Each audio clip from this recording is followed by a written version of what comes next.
A severe car accident nearly claimed my life. Due to insufficient ambulances, medical personnel provided basic care while awaiting rescue.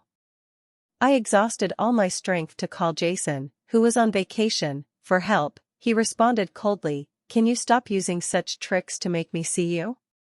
I'm busy."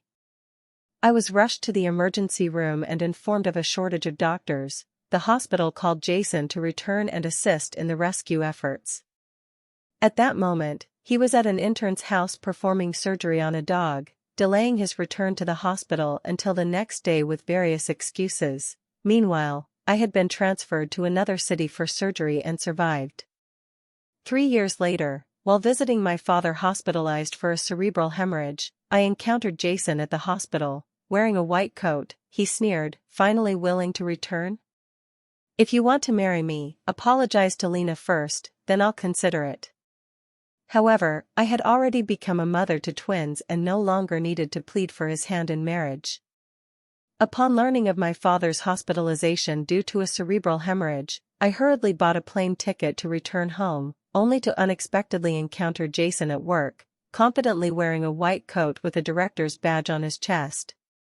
Seeing my travel-worn appearance, he stopped me and said, "Vivian, where have you been these past 2 years? Did you hide away just because I didn't marry you?" I hadn't anticipated that Jason had switched hospitals to the one where my father was admitted. "Eager to see my father," I curtly said, "Step aside and don't hinder my important business." Never having heard me speak to him so sharply, Jason pulled his hand from his pocket, grabbed my arm, and said harshly, "I'm speaking to you politely, why are you still so disrespectful?" His grip caused me significant pain. I glared at him and said, "Are you sick?" Staring at my reddened hand, he paused for a few seconds before saying, "I'm sorry, I..." Before he could finish, I took the nearby stairs to the 13th floor inpatient ward, where I found my father able to move his limbs after timely intervention due to early detection, though he still experienced some numbness. My anxious heart finally eased, and I sighed in relief. My mother, who hadn't slept for 2 days and nights worrying about my father, was persuaded to rest while I took over caregiving duties.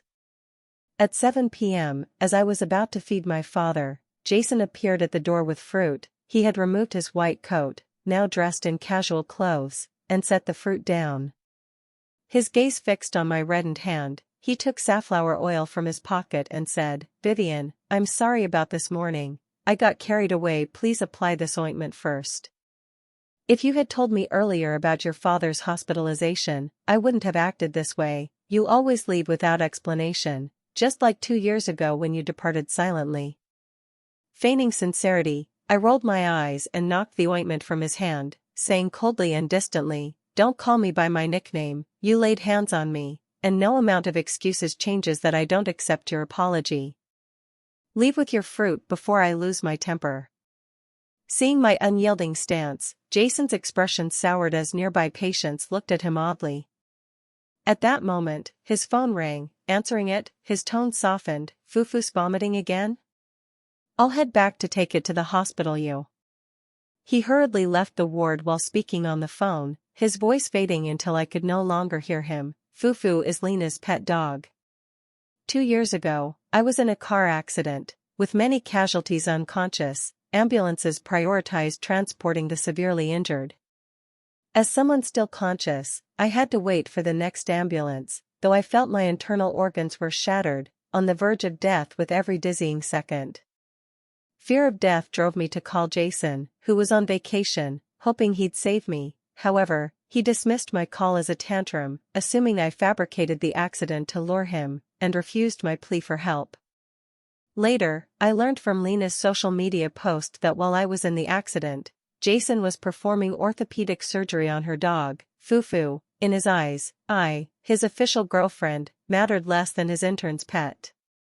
My mother and I alternated caring for my father, each taking a day. When I arrived to relieve her, I saw Lena, in a white coat, chatting cheerfully by his bedside.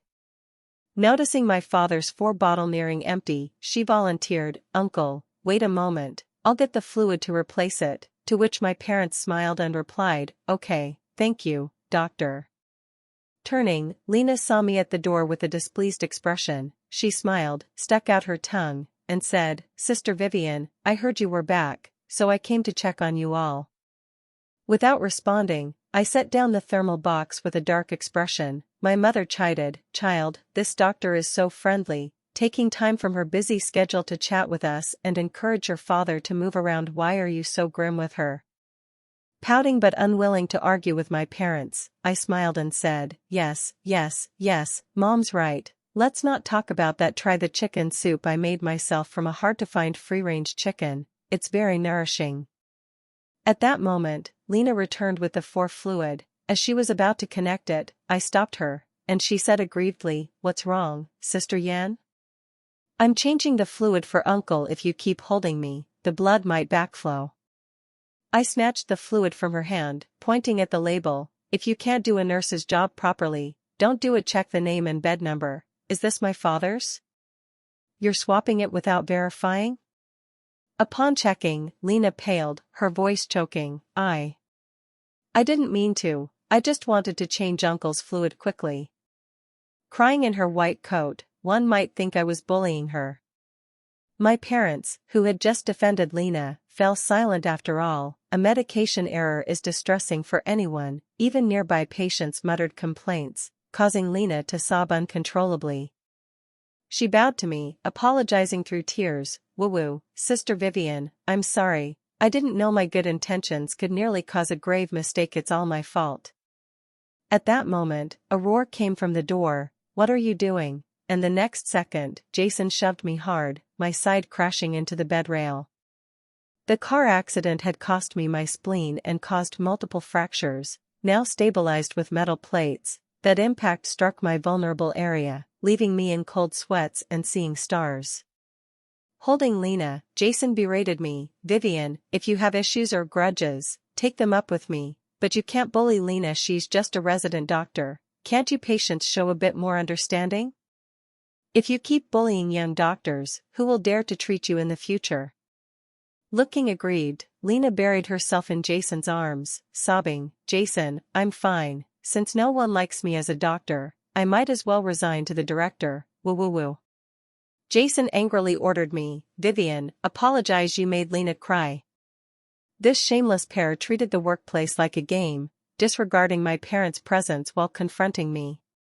His continued bias toward Lena no longer affected me, nor did it hurt my heart. Why should I apologize? I went straight to the doctor's office to file a complaint against Lena for her lack of diligence, careless checks, and crying in front of patients. Coincidentally, hospital leadership was inspecting and found my report, immediately sending Lena home to reflect and write a self-criticism, barring her from work temporarily. Even Jason, the top surgeon, was summoned by the dean for a talk. That evening, my husband informed me he'd arrived with the twins. I told him not to bring them yet and to rest before visiting their grandparents, to which he replied, "Yes, yes, yes, I'll listen to my wife, but I'm buying snacks for Bebe and passing by your hospital. Can we hug?" Poor me, I miss my wife after days apart. He lied without hesitation. The hospital was far from their home, not on the way at all, but I missed him too. Waiting downstairs, I joyfully rushed into his arms when I saw him step out of the car. The fresh scent of his body wash calmed me. I whispered in his ear, "Husband, I missed you too." He replied, "I missed you too. You've worked hard. Wife, the babies are asleep, and I need to go back, or they'll cry without me, and the nanny can't manage alone." This brief warmth dispelled much of my day's frustration. I bid my husband farewell, watching his car from the roadside until its taillights vanished, then picked up the pancake he'd bought me to eat. Someone suddenly appeared behind me, startling me so much that the pancake fell from my mouth. He patted my shoulder and asked, "Who was that just now? Why were you smiling at him?" Jason questioned me with a grim face, his tone commanding, his fingers tightening on my shoulder as he spoke. Feeling pain, I stabbed his arm with the bamboo skewer in my hand and snapped, "Let go, you're hurting me." Wincing from the pain, Jason didn't release me but pressed closer, forcing me back to the flowerbed's edge until I sat on the tile ledge. I tried to stand and leave, but Jason pinned me down, demanding, "You haven't answered me. Who was that man? and what's your relationship with him? I found his behavior absurd, loving Lena yet prying into my personal life. Unwilling to prolong the confrontation, I answered truthfully, he's my husband, legally married on paper. Now that I've answered, can you let go? My response only intensified Jason's reaction. He grabbed my chin, forcing me to meet his gaze, and said, Vivian, you don't need to use such tactics to force me to marry you. Don't think I don't know you deliberately had your sick father admitted to my hospital and staged this encounter with another man after work. Honestly, it's unsettling me. If you want me to marry you, just meet one condition, and we'll get the certificate immediately. Apologize to Lena and withdraw your complaint. Don't you realize it might cost her job?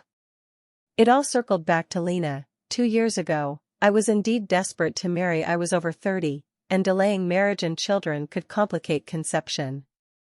I desperately wanted children and loved them, but Jason kept stalling, citing his career not yet being stable, asking me to wait, yet I had already waited 7 years, from his residency to his job.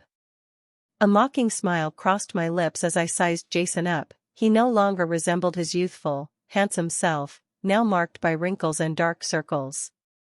I said, Jason, when did I beg you to marry me? If you want to marry, go to your student Lena. She'd likely be eager to wed you. Stunned that I'd say such a thing, he gritted his teeth and said, Vivian, do you even know what you're saying? Suddenly, a surprised female voice came from behind. Jason, what are you doing? Recognizing Lena's voice, Jason sprang away from me, keeping a meter's distance, fearing association with me might upset her. I snorted and rolled my eyes. He spoke to Lena gently, it's nothing, Vivian's just pestering me. Good thing you're here. Didn't you mention wanting to try on wedding dresses? I'll take you tomorrow. As he spoke, he deliberately glanced at my face, hoping to detect some reaction, but regrettably, there was none. As if to spite me, he posted about accompanying Lena to try on wedding dresses on Facebook, and Jason appeared in her shares too. Passing the nurse station, I overheard them discussing, did you see? Surgeon Jason went with Lena to try on wedding dresses. Are they really getting married? Isn't it inevitable? Who in the hospital doesn't know about their relationship? It's just been quiet for 2 years. Maybe now's the right time. Their marriage meant nothing to me. It wasn't my concern. My husband told me the twins would visit their grandfather that afternoon. I waited in the ward, and their arrival filled it with joyful laughter, easing my parents' worried expressions considerably. That afternoon, while changing Bebe's diaper, a charming voice came from the door. Wow, whose kids are these? So cute and adorable. Recognizing Lena's voice, I turned impatiently, my gaze meeting Jason's gloomy face. Ignoring him, I walked over and took the child from Lena's arms, smiling, these are my children, it's inconvenient to hold them in your white coat. I glanced at Lena with a smile, surprised she could return to work in mere hours. Her support must be quite formidable. In an unnoticed corner, Jason swayed, nearly collapsing. When I said the children were mine, panic rose within him, his disarray unnoticed even by himself. Unconvinced, he said, where did you adopt these twins from? I knew you liked raising kids, but I didn't expect you to adopt 2 at once. His words drew strange looks from me and those nearby. My mother answered for me, her tone mildly angry. How can you say that about my grandchildren? These 2 were carried by my daughter for 10 months, birthed by cesarean after a brush with death. Who assumes they're not hers right away? Fellow patients adored my children. We'd just discussed my cesarean delivery, including scar removal ointments, since one was also a cesarean mother. So when she heard Jason's remark, she defended me angrily. You 2 never bring anything good when you come. You don't seem to manage our ward. Why do you keep bullying this young lady? Are you that idle at work? Chastised, Lena turned coy. Brother Jason, I just wanted to apologize. Look at them. To everyone's shock, Jason shouted at me, Vivian, when did I permit you to have twins? Why did you give birth to my children without telling me? Now they're here, and you won't let me claim them. On what grounds? Keeping them from their father for 2 years, depriving them of paternal love, is that fair to their childhood? Is this how a mother acts? Stunned, I stared at Jason, wondering about his logic. I smiled and said, "Jason, if I recall correctly, you hadn't touched me for 6 months before my accident. Where would your children come from?" He froze, asking, "Accident? What accident?" Clearly, he'd forgotten it entirely. I said coldly, "The day you operated on Lena's dog, I was in a major car accident, nearly dying. Had you answered my call and come, I wouldn't have lost my spleen and kidney. If you hadn't delayed when the hospital summoned you, I wouldn't have been comatose for 3 days and nights, suffering cardiac arrest, requiring transfer and 3 blood transfusions to survive." Hearing this, my father sat up excitedly. "Daughter, this is the heartless ex-boyfriend you mentioned?" Back then, my relationship with Jason hadn't reached marriage talks, so my parents only knew I had a boyfriend, not who he was. Now realizing it was Jason before them, my usually cheerful parents' faces fell. My mother expelled them. "We don't welcome you two. You're not my husband's doctors. We need rest, so don't disturb us." That day, we completed discharge procedures. Staying with Jason and Lena around was unbearable later. Patients told me Jason returned after we left. Learning of our discharge, he caused a scene in the ward, grabbing nurses to demand why we were allowed to leave. He stood in the corridor, ignoring stares, calling me repeatedly, unaware I'd changed my number after leaving. My husband, also a surgeon, far surpassed Jason in ethics and skill. He saved my life. Many hospital leaders, aware of his return, invited him to collaborate on techniques immediately upon arrival. Initially, he declined to attend due to childcare but eventually had to participate, extending our stay by a few days. My father's condition improved, allowing normal walking. My mother took him out daily, and watching the children helped him forget his illness, lifting his spirits. So I left the kids with my parents, assisted by the nanny. Today was my husband's hospital lecture. I attended as an audience member, swelling with pride at his radiant presence on stage, where he even winked at me during a pause. This prompted amused glances from those around, embarrassing me slightly, though I felt delighted inside. My husband provided a profound sense of security, unlike with Jason, who forbade me from visiting his workplace during overtime. Lena, however, was treated differently among his interns. He spared her from hard tasks, assigning them to others while giving her the easy ones. I caught this several times, argued, and was repeatedly scolded by Jason. He called me jealous and embarrassing, but my husband introduced me to everyone, praising me as an exceptional mother and wife in private and public, affirming my worth and giving me purpose.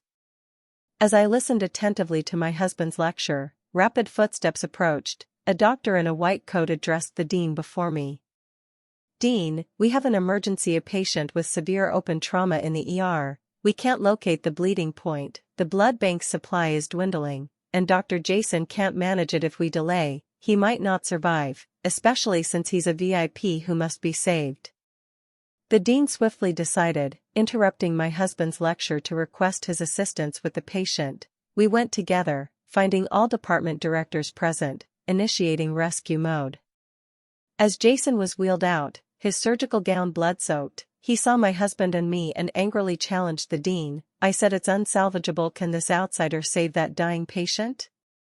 Tearfully, Lena added, "Yes, Dean, Jason's the top surgeon in our department. Even the city, his skills are unmatched. We don't even know this guy's name. How can he suddenly take over?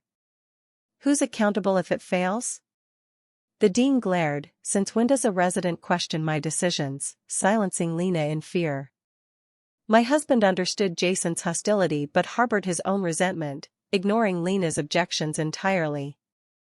Before a life, all else was trivial. He donned his surgical gown swiftly, saying only to Jason, "Don't overestimate yourself daily. There are always greater talents beyond what you can't do, others can." With that, I watched him enter the operating room, followed by everyone, including Jason. 5 hours later, they emerged from the surgery.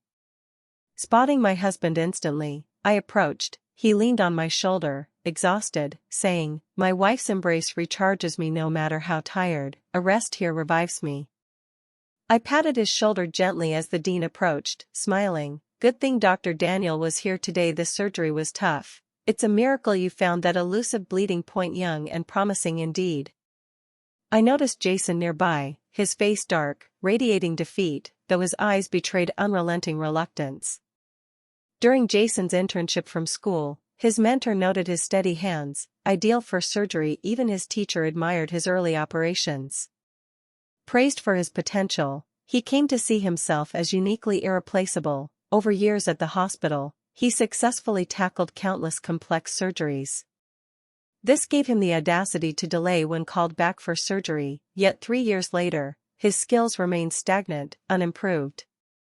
Today, rapid societal progress and high-tech innovations have transformed primitive techniques, enabling faster identification of patient issues.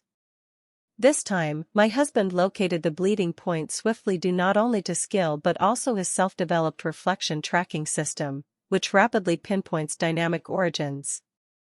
Jason's arrogance declaring a patient unsalvageable while they still breathed earned peers' disdain. Many privately grumbled, so young and brash, claiming no hope with a breath left. If your skills fall short, don't overreach. I've disliked him for ages. Just steady hands and decent skills. Countless outshine him this time. Jason's legend ends. As doctors, the key is to fight death for every breath a patient has. How doesn't he grasp this? I heard Dr. Daniel's wife was his ex. 3 years ago, during her accident, she begged Jason for help, but he chose to operate on our resident Lena's dog instead. His character was flawed from the start. Now, Jason and Lena's hospital reputations were souring. Lena's mentor marked her residency record as unsatisfactory, expelling her from the department. Over the years, Lena, leveraging her status as Jason's rumored girlfriend, shirked work across departments, idling at work and leaving promptly. At residency's end, she was slated for an outstanding employee title, infuriating peers who dared not speak until Jason's trouble prompted them all to file complaints, and mentors, sensing the shift, swiftly acted justly. My husband developed this tracking system because my accident's severe bleeding nearly eluded him. He persisted and found it later. During my twin cesarean, I hemorrhaged again. From then, he researched a bleeding point detection technique. Recently, surgical directors from major hospitals consulted him, eager to adopt it in their operating rooms. Bored, I took the twins for a walk and encountered Jason, his face stubbled, eyes bloodshot, lips chapped, evidently sleepless for days.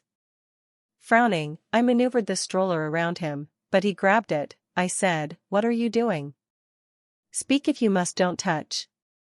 In a hoarse voice, Jason said, "Vivian, you've won, I'll marry you. We can get the certificate today, your goal's achieved, you've broken me." I shook off his hand, cursing, "Are you sick? I have a husband and kids. When did I want to marry you? Have you lost your mind?" Unexpectedly, Jason raged, shoved the stroller aside, pinned my shoulders, and tried to force a kiss. "Why not marry? Didn't you beg me on your knees? I told you to wait, why didn't you? Now the time's here, why are you with another man, parading kids to torment me and ruin my career? Now I'll marry you, don't refuse." The twins cried, terrified. In desperation, I twisted Jason's ear, causing him pain, then punched his nose, saying coldly, "Go crazy again, and I'll send you to a psychiatric hospital." Ignoring his bleeding nose, he knelt, tears streaming, pleading, "Vivian, I truly love you, don't reject me, please. Do you know how it hurt to see you hug another man, how jealous I was watching you smile at those kids? Why punish me? I know hanging up your call was my fault, it's on me. Lena seduced me, but I'll cut ties with her to be with you. Can't you do the same with irrelevant people so we can start anew?" He pulled a diamond ring from his pocket, saying, "Vivian, these rings bear our names today. I propose. You can't dodge it. I booked the dress for you to try now, and the wedding venue's ready anytime." I stepped around him, holding my twins to soothe them. Suddenly enraged, Jason screamed, "Why ignore me? I said marry me, didn't you hear?" I tried to leave with the kids, but he roughly snatched one from me, and I feared they'd fall. Forced to relent, I softened my voice, "Jason, don't get upset, I'll agree to anything, just don't harm the child." My heart raced with them, unsure of his next move. Tears welled up in panic. He giggled, holding the child, "Hee, any condition?" "Then right now, to the Civil Affairs Bureau for the certificate." I agreed instantly. Okay, I'll go, just don't hurt them. The twins' cries grew louder. I tried to take them, but Jason refused, and we took a taxi. At the Civil Affairs Bureau, the staff told Jason, "Sir, sorry, this lady is married, she must bring her husband to divorce first before you can register." At that moment, Jason still doubted my marriage, but the evidence was clear. Pain crossed his face as he asked, "Vivian, are you really married, not deceiving me?" I dared not speak rashly with the child in his grasp. I calmed Jason while the staff intervened to assist. Fortunately, in the taxi, I'd asked the driver to call 110. As Jason ranted, police arrived swiftly, restrained him, and returned the child to my arms. Touching my children nearly broke my heart. They bore strangulation bruises. I told the police, "This man abducted my kids, causing us mental distress. I refuse mediation." Jason was detained for 10 days, learning of my ordeal. My husband declared publicly that without severe punishment for Jason, he'd cease hospital collaboration. Released, Jason was fired from the hospital, his license revoked due to exposed past misconduct. My husband and I took my parents to settle and work in another province. Later, I heard Lena was arrested. She'd joined a shady hospital as a plastic surgeon, where her negligence killed a patient during surgery. Instead of seeking immediate rescue, she abandoned the scalpel and fled the operating room. By the time the family found the patient, it was a cold corpse. To seek justice, the family sued the hospital and reported Lena to the police, eventually finding her at Jason's doorstep. She was begging Jason to save her. He pretended to help but called the police, saying, "Because of you, Vivian left me forever, you deserve to die." Furious, Lena retorted, "You think you're so devoted? I know you wanted both enjoying me while clinging to your true love. You pushed her away. What's that got to do with me?" Hearing sirens, Lena realized Jason had called the police. Recklessly, she grabbed a stone from the doorstep and smashed it repeatedly into his groin while he was distracted. Jason collapsed in agony, a sound like breaking eggs. Though police rushed him to the hospital, his corpus cavernosum was irreparably damaged, rendering him impotent. Lena received a life sentence. After my father's follow-up, with no recurrence risk, he quit smoking and drinking, avoiding social events, embracing a relaxed life of childcare and grocery shopping, finally easing my heart. Jason's perspective. I couldn't accept my impotence. Vivian and I had planned for kids, but my career was peaking. The dean said a few more years of effort would bring a promotion and raise. Yet Vivian kept nagging me then, always about marriage and kids. I wanted that too, but career came first, so I punished her. I let an intern get close, knowing her every move was deliberate to rile Vivian, show her my desirability, and make her fear losing me, forcing her to wait obediently. She did quiet down for a while, pleasing me. I planned to discuss marriage later, but I never imagined that call was real, that she truly had an accident. Unaware of her accident, she vanished, unreachable by phone. I assumed she'd stormed off in anger, betting she'd return on her own without me searching. 3 years later, a major hospital recruited me, granting me a director's role, career secured, ready for marriage and kids. I saw Vivian, but she ignored me, her attitude harsh, accompanied by another man and twins.